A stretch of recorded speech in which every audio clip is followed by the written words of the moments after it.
এই মুহূৰ্তত জনাই আছো এটা ব্ৰেকিং নিউজ। আগন্তুক বিধানসভা নিৰ্বাচনৰ দিন ঘোষণা হোৱাৰ প্ৰাক মুহূৰ্তত ৰূপহীহাটত নিৰ্বাচনী জোৱাৰ। ৰূপহীহাট সমষ্টিৰ বিধায়ক নুৰুল হুদাক পুনৰ উভতি ধৰিলে ৰাইজৰ দলৰ সম্ভাৱ্য প্ৰাৰ্থী হিফজুৰ ৰহমানে। ৰূপহীহাট সমষ্টিৰ বিধায়ক নুৰুল হুদাক বিগ জিৰ' আখ্যা দিছে হিফজুৰে।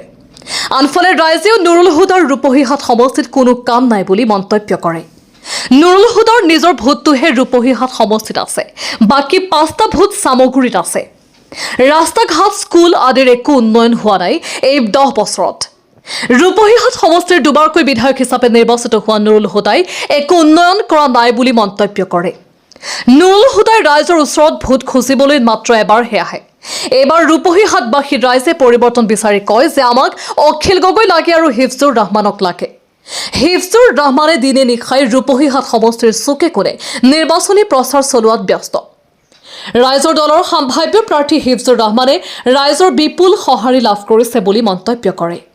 মই যিমান মানুহক সুধো, মানুহে মোক কয় he is like a big zero' at the moment. He is like a big zero' at the moment because he has done nothing for the constituency. খালি মাত্ৰ নিজৰ কামবিলাকহে কৰিছে। আৰু কিছুমান নেতা আছে তাৰ লগত থাকে, এইবিলাকৰ লগত থাকিহে ভাবে যে সকলো মোক ভাল পায়। আচলতে নহয়, এইবিলাক নেতাৰ লগত মিলি পেলাই কামবিলাক হোৱা নাই আৰু আপোনাক আমি বুজাবলৈ গ'লে সময় লাগিব। কামবিলাক হোৱা নাই, সাধাৰণ মানুহ বঞ্চিত হৈ আছে। গতিকে হিফজুৰ ৰহমান ৰূপহী সমষ্টিৰ বাবে ক'বলৈ গ'লে এটা নতুন মুখ হয়। আপুনি দিনে নিশাই দেখা গৈছে যে কষ্ট কৰি আছে, কিমান আশাবাদী যে 26ত আপুনি? ইনশাল্লাহ মই আল্লাহৰ ওপৰত মোৰ ভৰসা আছে আৰু মই 100% আশাবাদী। আৰু হয় দাদা, জনাব ৰূপহীহাট সমষ্টিত এইবাৰ 26ৰ বিধানসভাত আপোনালোকে কি বিচাৰে? আমি বিচাৰি আছোঁ যে আমাৰ নতুন প্ৰজন্ম, আমাৰ নতুন দল অখিল গগৈ, সেইটো আমি আহ্বান কৰিছোঁ। আমাৰ ইয়াত কলনী জিলা 6 নম্বৰ ৱাৰ্ডত আমাৰ ইয়াত আহে, এবাৰ আহে। কোনটো বছৰত আহে? যেতিয়া ভোট খুজিবলৈ আহে তেতিয়া আহে। আৰু নুৰুল হুদা ভোট খুজিবলৈ আহে। পিছত ইয়াত কি হয় নহয় একো গম নাপায়। সিহঁতে নুৰুল হুদা চিনি পায় খালি আপোনাৰ ডাঙৰ ডাঙৰ লিডাৰবিলাকক, দালালবিলাকক সিহঁতে চিনি পায়, কিন্তু আমাক একো চিনি নাপায়।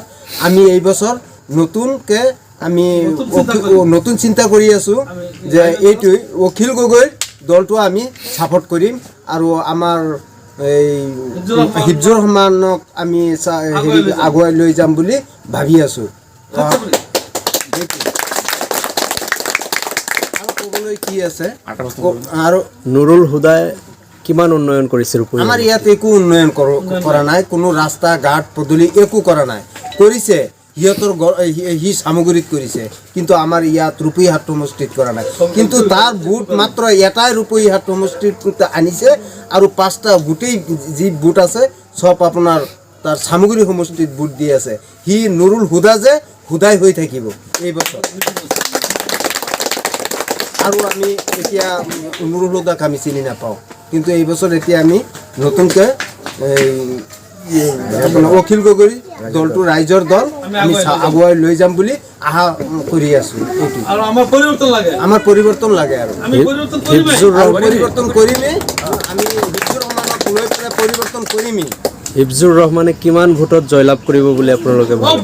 বহুত ভোটত অখিল গগৈৰ নাম হ'লে মানুহ আৰু বহি নাথাকে। আৰু কি ক'ম, য'ত ঘূৰি আছোঁ ততে মানুহে ডাং খাই আছে যে অখিল গগৈ লাগে, অখিল গগৈ লাগে, অখিল গগৈ বুলি সিহঁতে আশাবাদী হৈ আছে। যথেষ্ট সঁহাৰি লাভ কৰিছে। বহুত আমি যিমান হেৰি কৰি আছোঁ, দিনে ৰাতি যিমান ঘূৰি আছোঁ, কষ্ট কৰি আছোঁ, খালি অখিল গগৈৰ কথাই শুনি আছোঁ।